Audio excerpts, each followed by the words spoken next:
I don't have a beautiful story like that when it comes to like customer service and computer parts, but I will never buy G-Skill RAM ever again. I like Vengeance because it's Well, Corsair. I like Corsair. I just won't buy G-Skill, and the reason why is because I bought some G-Skill RAM off Newegg because it was like a hot deal or a flash sale or whatever the fuck they Yeah, called it. you love those. They're And like 80% off. yeah, no, and so I bought this RAM, and it was a decent kit, and I had put it in my computer, and it was running fine. Well, then I bought more RAM that matched my previous kit, so I was pulling that RAM out, and I was like, oh, I got this RAM now, I got this extra money, why not build a whole other computer? So I bought a new motherboard, new processor, new all this other new shit to build a whole second computer. I put that same G-Skill RAM into the new computer, new motherboard, whatever.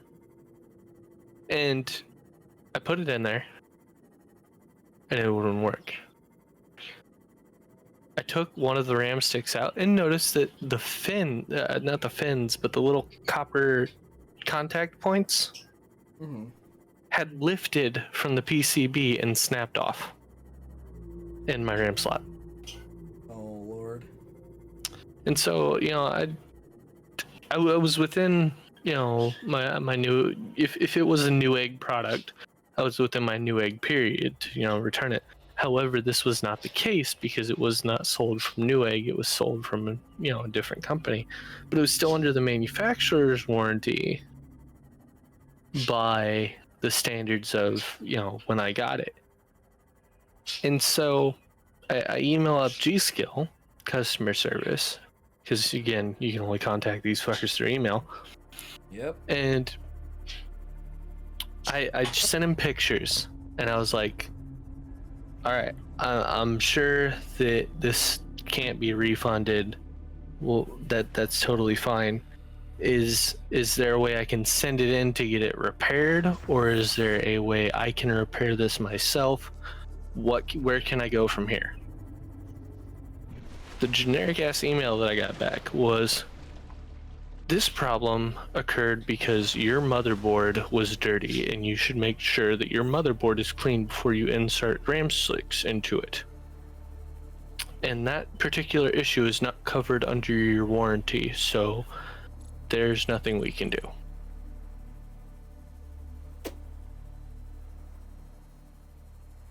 I'm sorry. I couldn't hear you through all the horse shit. Yeah, no. So I'm never buying G-Skill RAM ever again. I don't buy G-Skill anything for that matter. But Yeah, specifically, no, we'll never buy G-Skill RAM. When something like that happens, it puts you off the entire brand. Yeah. Yeah, no, when that shit happened with my computer, there are old Twitter posts from that time period on my Twitter account because I went out, I gave them a 1 star or 0 star, whatever the lowest fucking star review was on Newegg. I fucking shouted them out on Twitter numerous times, telling people to just fucking stay away from that shit, build it yourself, find a more reputable brand, like, if you're gonna buy a custom computer, buy one from fucking Dell. Like, Dell makes more than they make more than just office computers these days, but like, buy a built computer from a known brand. Don't fucking buy this weird ass wish.com fucking branded ass shit, because apparently they don't give a fuck. The thing that pissed me off was like, it wasn't that like he was like, we can't, it's outside of warranty, so we can't do anything for you. It was a matter of like the fact that he had said that my motherboard was likely dirty. Now, mind you, I pulled the motherboard directly out of the package, set it down on the box, and then put the RAM stick in it.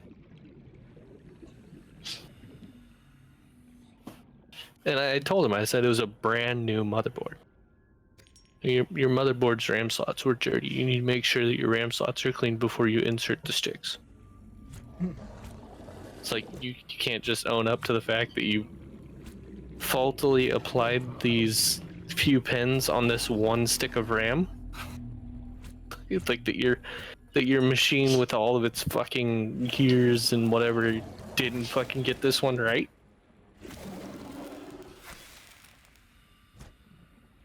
Oh, I was pissed. You gotta give them the 1-star reviews, man. The 1-star reviews get them every time. Remember Yuffie's car deal? And I gave him a 1-star review on Facebook? They were so upset about that. Because, like, whatever dealership she bought her used car from is, like, a small little, like, family-owned used dealership or whatever. So, like, when you look at their Facebook page, they've got, like, 30 people that have left reviews. Like, ever. So my 1-star review basically like drops them an entire star. And then the best part was somebody responded, and then I responded. I said, "It's too late. I got her to call you. You told her to fuck off, basically. So it's too late for you to fix it." They never responded, but like 6 months later, or maybe 3 months, I don't know how long it was, a random ass lady then commented on my review, talking about how they also then got screwed. And I was just like, oh, this warms my heart. Yes, let's all band together and talk about how shitty this business is until all of those people lose their livelihoods because they probably deserve it. Sorry, but if you own a business and you can't own up to shit like that, you don't deserve to have the business. And I hope you go bankrupt, and I hope you starve to death. And like I'd said, I wasn't expecting them to replace it or anything. Just Fix it. Can you provide me with the means to fix it if you cannot replace it? And not just blame my other hardware that was perfectly fine without your RAM sticks. I would get so sassy with that shit too. I'd be like, my motherboard was this brand who's like this much higher quality than your fucking bullshit RAM. Don't go trying to dog on somebody that's like 3 times better than anything that you push out your assholes. And the thing is like it's like the 3rd or 4th computer that I built consecutively. So like it's not that I don't know what the fuck I'm doing. It's not that, you know, I fucked something up or something was just out of place. It's literally you had these fins pulling away and they finally decided to give up. It's also not like that's even a common thing. That sounds like the most like random excuse that they've ever pulled out of their ass. Because I can't count how many times I've messed around with computers that are like full of dust. My dad's messed around with old computers that are full of dust. My dad's favorite hobby used to be to like flip computers on eBay. He'd buy a shitty computer, put some better stuff in it, and then resell it. And it was cool. He made some money doing that, but like I got to like play around with computers. It's basically how I learned how to fucking build computers, right? But like I've had computers where they're like dusty as shit. I bought some new RAM. I just yanked the RAMs out of it and put the new RAM in. You think I fucking spit shined my computer before I swapped the RAM out? You think anybody else ever spit shined their computer before they fucking put RAM in it? No, and that never happens. That's the dumbest excuse I've ever heard. Here's the thing, and I just totally neglected to mention this until now because it just crossed my mind again. The fins that broke off the RAM stick broke springs that are the contact plates in that RAM slot.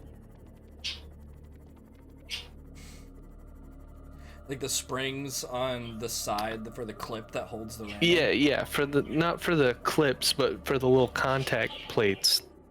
They have a little bit of springiness to them. Yeah. I know what you're talking about. Yep. Yeah, no, it got down inside there and like wedged it way the fuck back. So like it can't even make full contact if I put another RAM stick in there. Like the fucking plastic part of the stick was like too thick for the slot. No, like the little fins that flaked off the RAM stick push the connectors of the actual RAM slot in, and they won't come back out to contact with another RAM stick. So it like broke my fucking motherboard. It's so fucking dumb. You gotta share those experiences with people because they do that shit. Nobody that doesn't build computers would like have a clue what the fuck's going on. Yeah. Like I said, I learned so much from that experience. Like, I'm not gonna need to buy a computer for years and years because I took the time. I put money out on a top of the line computer at that time because if you buy a computer that's top of the line, you don't like it's gonna run all future games for the next like 8 years. With like, Oh yeah, at least 8 years from now you might be on low settings. yeah, But you're future proofing it. you're gonna run games for so long. You basically, if you buy top of the line computers, you're buying half as many consoles as people who buy new consoles every year. I bought especially now that they launch midway consoles. It used to be you got PS1, PS2, PS3. Then they had the PS4, the PS4 Pro. They're gonna have the PS4 Pro Slim. They had like three different types of Xboxes. PS5 Slim Elite Pro. Yeah, they're gonna have 3 or 4 different types of fucking Xboxes and PS5s and whatever. The So Xbox Mobile. they're like, you spend $400 on a console, then it's like $500. Now they're like $600 or something like that. But they buy them like every year, every 2 years, every 3 years. Especially the Xboxes. People bag on computers, but how many Xbox 360s did people buy? They had to buy like 7 of them because they kept breaking, and they might as well have just bought a computer for 12 grand. Yep. 12 grand, 1200. But they're doing that like every 2 years. My computer's good for 8. By the time 8 years goes by, you'll have spent like 3 grand on consoles. At the end of the day, if anything, you're saving money, and I think that's hilarious. Because you don't have to buy new monitors or anything. You can take care of your monitor. You can use the same monitor for fucking 20 years. Oh yeah. My second monitor that I use was my original monitor for my computer. I didn't even get rid of it. I was like, fuck it, I'm just gonna plug it in as a second monitor. And it's not even a monitor. It's like a little flat screen TV that's like tiny. It's a miniature TV. It's because my monitor I have now is 1080, so it's 1920 by 1080. Well, I have the box right there. It's 68.6 centimeters, or 27 inches wide. I don't know. It's a good monitor. But the little TV I have, it's a little Sanyo television that is like maybe 2/3 of the size of my monitor. You might go so far to say is it's like half the size. But this thing's like, by now it's easily 10 years old, and it's not like I need a replacement for it. It still runs fine. It's gonna run fine for the next 5 years, and if I ever buy a new monitor, I'm gonna have 3 that are plugged in. I'm not gonna get rid of any of them. Just have a new monitor. Oh yeah. So it's not like you have to buy new monitors, when you get a new computer. But people who buy or consoles, even peripherals. how many times do people replace their fucking living room TVs?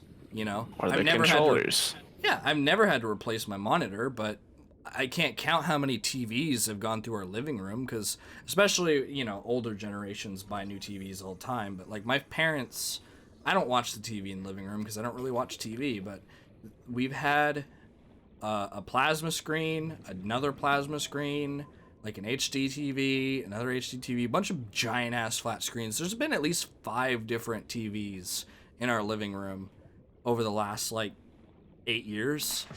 And those big ass TVs are like $2 grand a pop, maybe more. And they've gone through like 5 of them. And that's the people with the consoles are buying those because they have to sit 30 feet away from their monitor or TV, So it's amazing to me how much, because that's like a big argument that I always see on Facebook, is how much more money computer builders put into their system. And they have like this amazing, there's like, yeah, your computer's better than my Xbox, but you spent all this extra money on it. I'm like, no. I could buy 3 Xboxes for what you spent on your computer. Right. Well, you're probably gonna have to buy 3 Xboxes, so. Yeah, this thing is my monitor not only gets a higher picture quality than your television, but it's also like 1/3 of the price. Because I sit in front of it at a desk. I'm not 30 feet away, so it's literally like 1/4 of the size of your TV, maybe even like 1/8 of the size of your TV. So I spent 1/8 of the price, and it's a higher quality. So, and again, you bought like 3 consoles or 4 or 5 or 6 to my one computer. And Well, like, let's get back to peripherals and stuff. Like, you're talking about on the low end, $60 for a controller. How many controllers do you go through on one console? not to mention the fact that your console is going to come with one controller and you have to buy a second controller because you got to have player 2, man. Well, it's not even that. Like, you're gonna have to buy a second controller because the sticks are gonna wear out. You know, you're gonna throw it because you suck at gaming. There's also the fact that the battery dies and it's easier to just switch to another controller than it is Backup to controller. Cause who wants to take a walk while their controller charges when you can just switch controllers and keep gaming?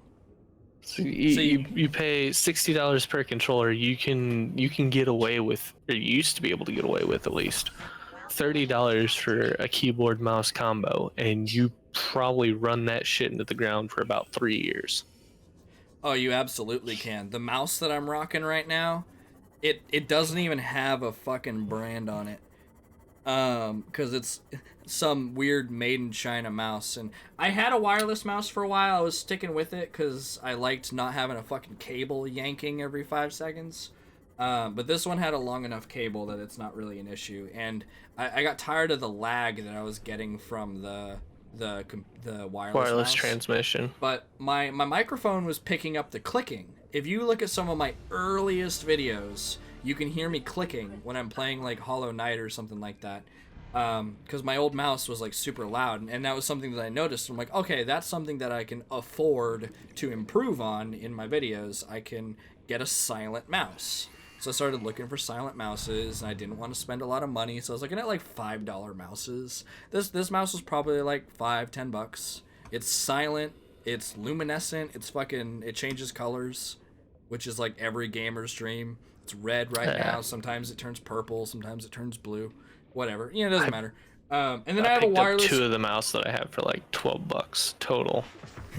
And then I have a wireless Logitech keyboard that I have had for like 5 years. It's just a basic keyboard. It's not ergonomic or anything. It's just like a mid-size, like, compact keyboard. You know, it's not, the keys aren't tiny and they're not like touching. They're a little spaced out, but it's still kind of like a compact board. And the wireless keyboard doesn't have any lag like the wireless mouse does, so it doesn't matter. Yeah. So that's an extra cable that I don't need to deal with. But the best part about it is it runs on 2 AA batteries, and in the 5 years that I've had it, I've only swapped out the batteries once. That was like a year ago. Sounds about right.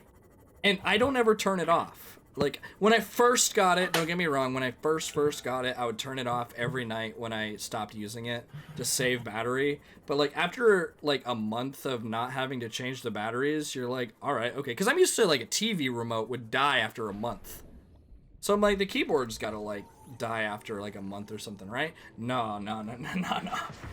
I started just leaving it turned on all the time, just didn't bother turning it off ever. The only time I ever turn it off is if I need to set something on the keyboard because I have nowhere to set shit. And yeah, it took like 4 years for the batteries to die. And by that point, I had rechargeable batteries, so I just fucking popped the rechargeables in there, and whenever they die, I'll recharge them. And yeah, and then that keyboard was like $10, so I spent like $15 on mouse and keyboard. Yeah, and you're able to just run those into the ground. You don't necessarily, like, there are some people that do it, but you, more often than not, you're not going to pick up your keyboard and smash it against your desk because you're sucking at a game. Worst case scenario, you smash your mouse into your desk, and it can take it because people design it for that. You're more reactive anyway. You want to like flail your arms around. Like, I'm not gonna. My keyboard on my desk, it's on like a pull-out keyboard tray, so it's a kind of inconvenient to throw a keyboard or a mouse. I on one occasion got so mad that I punched my monitor, and that's what you do. You punch the monitor, but it was the Sanyo TV. I punched that thing, and that, you know, good old quality old fucking 10-year-old TVs, I punched that thing so fucking hard that pretty sure I broke my middle knuckle. And it's fine. The TV is in mint condition. The TV just stood up and laughed at you. It did. I fucking flew down. I was like, oh shit. Because at the time, that was the only monitor I had. It was before I got my new computer and everything, you know. I just like picked it back up, set it upright, and I was like, nope, it's fine. Didn't lose any color, no permanent marks on it or anything. Didn't break it. Because it's not a glass. It's like a plastic screen or whatever, you know. It was high quality from what I'm used to, because the last monitor I had before the Sanyo was one of those fat fucking like square boxy like glass screen monitors. I forget what they're called. That you had to fucking plug into, not even the VGA port. It was like the one prior to that. So this thing was like amazing to me, and then when I got the 1080p like 144 hertz monitor that I have now, it's like so bright and luminescent that my old monitor looks dim as shit by comparison. But that thing's a fucking truck.